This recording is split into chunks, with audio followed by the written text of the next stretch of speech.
নিজের জন্য বাঁচো, একবার হলেও।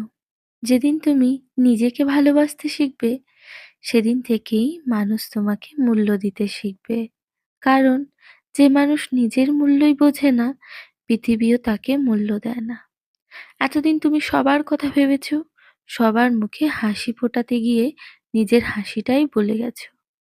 ভেবেছিলে একদিন সবাই তোমার ত্যাগের মূল্য দেবে, কিন্তু বাস্তবতা হলো মানুষ তোমার ত্যাগ নয়, তোমার প্রয়োজনটুকুই মনে রাখে। একদিন তুমি ক্লান্ত হয়ে থেমে গেলে পৃথিবী থেমে থাকবে না কিন্তু। যাদের জন্য নিজের স্বপ্ন ছেড়ে দিয়েছো, তারা নিজের জীবন নিয়ে ব্যস্ত হয়ে যাবে। তাই আজ থেকে নিজের জন্য বাঁচতে শেখো। নিজের স্বপ্নকে ভালোবাসা দিও, নিজের শান্তিকে গুরুত্ব দিও, নিজের আত্মসম্মানকে কোনো বিসর্জন দিও না। মনে রেখো, নিজেকে শেষ করে কেউ কারো হয়ে থাকতে পারে না। তাই একবার হলেও নিজের জন্য বেঁচে দেখো।